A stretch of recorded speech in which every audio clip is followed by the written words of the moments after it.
be a rising tide that lifts all boats. It was to, destroy the middle class here, and then, utilize virtual slave labor, in Mexico or in Malaysia or in Asia or in China.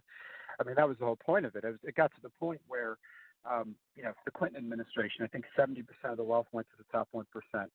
The Bush administration, 90% of the wealth went to the top 1% income earners. The Obama administration, 98% of the wealth went to the top 1% income earners. So, I mean, and that was the whole point of trade deals, because you have these, they're kind of modern day oligarchs, and they look at borders and nation states as an impediment to their interest of wealth and power. And, that's why when you look at it, all these oligarchs are vehemently opposed to what Trump's been trying to do on trade. They're vehemently opposed to any country or leader that wants to deal with, wants to have borders, because, countries have borders and empires don't, because they're always looking to increase their, territory. And what they've tried to do is create a modern, kind of global empire. And we've seen throughout history, how that works, whether it's Alexander the Great, whether it's Genghis Khan, whether it's the British, whether it's Napoleon, whether it's the Soviets, whether it's Hitler. To me, it's always these power-mad people with delusions of grandeur that are the ones that, feel that they have the right to impose their will on the rest of the world. And whether they have malevolent or benevolent intentions, the end result's the same, which is subjugation of, billions of people. So I think that's where the root of all evil is. And you see that now, too, with, for example, the Bronfmans in Canada were caught up in that child trafficking NXIVM cult. And there's, you look at all these human trafficking arrests, and we're finding out, too, that one of the reasons why we have porous open borders is because of not just the cheap labor, but also because of the child trafficking that takes place at the border, where a lot of these unaccompanied minors come up, and then they get, quote unquote, lost in the system deliberately and get in the hands of predators. I mean, there is a real degeneracy and a level of evil with these people that if we found out, we probably wouldn't believe it. Like, we'd be fed the red pill and we'd probably try to spit it out because we wouldn't want to believe what we're hearing. Mm-hmm. I think another problem in regards to what's taking place, okay, that cheap labor propelled America to its awesome power and leadership in the world. In other words, you got cheap labor from all sources of the world, like you were saying before, from different countries. Now, guess what? Everybody wants cheap labor, and so forth, to build their wealth and to establish themselves as a power. But the major thing that I am concerned with about this country we call America, we have seen, just like you said, so far as a leader, all humans fall short of the grace of God and the decency of God. That's you and I, is no different than anybody else.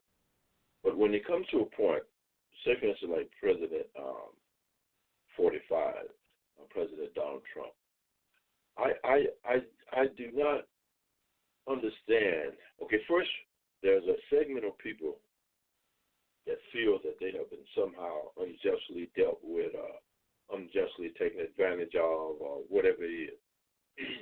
President Donald Trump, after President Barack Obama left office, has bought into this, to me, a low-level life type mindset of the hell with the rest. We did enough. The hell with the blacks, with the whites, the Mexicans, the Puerto Ricans, everybody else. I'm tired of giving out. I'm tired of working and paying for somebody else, and tired of paying for this and tired of paying for that for somebody else. I want what's mine. And one of the things that's really frightening is that there is all types of people have that opinion of themselves and different things, which is called selfishness.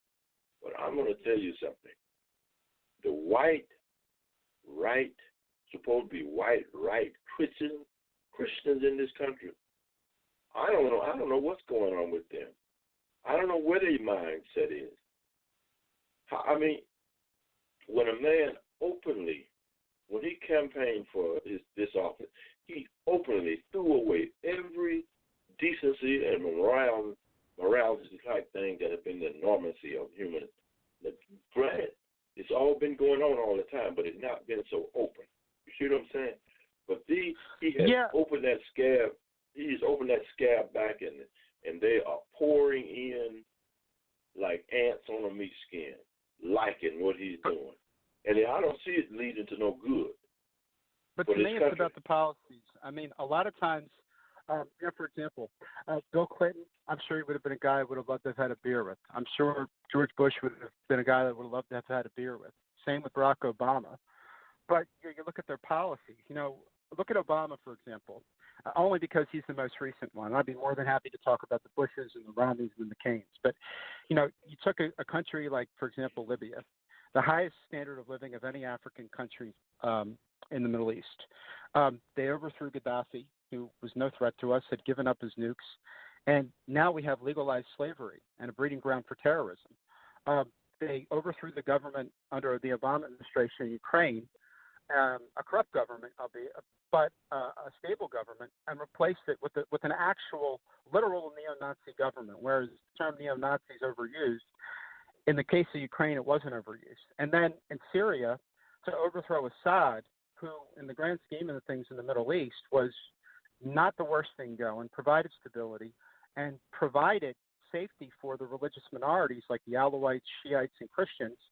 He, in the efforts to try to overthrow Assad, backed al-Qaeda and ISIS. So Obama was very charming, very smooth, a very good public speaker, not the vulgarity that Trump had. And that's all well and good.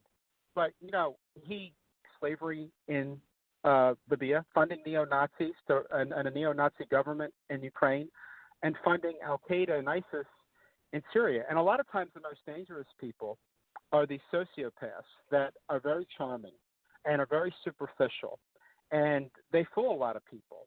And that is one of the biggest problems, because you don't see it coming, because a lot of people are very superficial in terms of how they look at things. And those people are the greatest threats, the people that you'd want to have a beer with, the people that, always say all the right things. And then behind the scenes, they do something else entirely different. So, when somebody comes at me with the whole race thing and white right, I think, well, but look at who he replaced. He replaced somebody whose administration was entirely comfortable of overthrowing a country. Like I said, they had the highest standard of living of any African country, and completely comfortable with the fallout, which was legalized slavery, completely comfortable with a legitimate ultra-nationalist party in Ukraine, completely comfortable with funding ISIS. So, if that's the standard we're using, you can't then come condemn voters who saw that and saw that, we've been mired in all these wars for years and years, and then the virulent Russophobia, and then somehow say that, what's replaced it is worse. Because to me, what's far worse than offensive words are offensive actions that get hundreds of thousands of people killed or enslaved. And so to me, it's about putting it in its context. And for example, if we'd gotten Hillary Clinton, the airstrikes in Syria that Trump did in the first 6 months that I hated, and I did not agree with that, that probably would have been followed up with a ground invasion, which would have meant, we would have had probably a ground war in Syria, not only fighting Assad and the Iranians, but fighting Russia. And to me, that's far worse than anything that could come out of Trump's mouth. So it's about I just look at it more as the context. Mm-hmm. Well, let me ask you this. If we had JFK running against Donald Trump, I would have been campaigning for JFK. Unfortunately, he got his head shot off 55 years ago because he was trying to promote peace with Russia. Let me ask you this. Where do you think this country is headed under the leadership of President Donald Trump? Where I think we're headed? Yeah. If he gets 8 years, I think we're going to have a détente with Russia and an end to the Cold War. We're probably going to stay out of another large-scale conflict that'll destabilize the Middle East or some other country. I think we'll probably see the reindustrialization of America and, millions of good-paying jobs for millions of Americans. And I think, probably a lot of the degenerate pedophiles are going to end up in prison. I think we'll be in a better place. I mean, to me, there's no benefit in getting and spending trillions of dollars in wars that gets lots of people killed. There's no benefit in shipping your jobs overseas, and there's no benefit to having an endless supply of cheap labor. And if he just does those three things, not only will America be in a much better place, but the rest of the world will be. The rest of the world hasn't liked what's happened to the Middle East. The rest of the world doesn't like that our relationship with Russia has gotten so bad. I mean, Russia has over 30,000 nukes. We don't need another Cold War with Russia that could turn into a hot war. Our standing with the rest of the world has fallen dramatically because the rest of the world doesn't feel that we've, used our superpower status to be a force for good. So I think if he gets 8 years, I think we could have peace and prosperity. And it can transcend, ethnicity, it can transcend gender, and it can transcend class. That's what I think if he gets 8 years. Okay, let me ask you this. From my perspective of observing what's taking place in this country, Fox News Media has its president. MSNBC and the rest of the media is fighting against Fox Voice. Now, it has been said that we are a divided country and that President Barack Obama was the seeds of that division. And then from what you were saying, President Barack Obama allowed all of these other upheavals that's taking place in the Middle East and the Balkans and the other places that you're talking about where Russia came in and took over. President Barack Obama allowed those things to happen. I think it's a bit of an overstatement. I would say a lot of this started with Clinton, and a lot of the division really accelerated after 9/11. Now, look, insofar as 9/11, Osama bin Laden was an American. When I say was an American, he was an American ally when he first started out. But somewhere in the relationship between American and Osama bin Laden, they turned on Osama bin Laden. So Osama bin Laden turned on America. And what it produced was an angry section of human people. And here we are doing the same thing over again with Mexicans, not to say that they will come to the power, which of the power-rich oil companies of the Middle East. But we breed how we treat people, anger and dissension against this country. I don't see how long we can continue to stand pissing people off by how we treat them and how we do their humanity.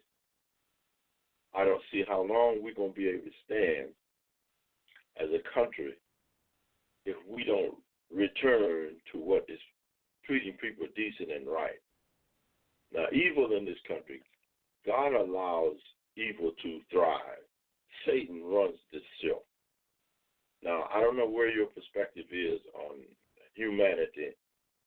Every race, color, and creed of mankind that exists and has an opportunity to run this world, and every single one of them has screwed it up.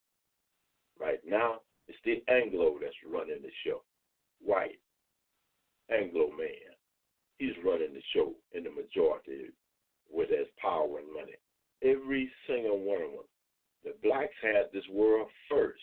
They screwed it up. Everybody had an opportunity to run this world, and every single one of them has screwed it up. And it gets worse and worse and worse day by day. And in America, it just looks like we just don't give a shit no more. Excuse my expression. We just don't care no more. I'm going to get mine. If you ain't got yours, I am sorry. Small country, big country, whoever you are. And the thing about war is brought about because of greed. Greed. That's how wars come about. Because I don't have this or you don't have that, or my country don't have this, so I'm going to go to war to take it. And my perspective is not being totally pessimistic.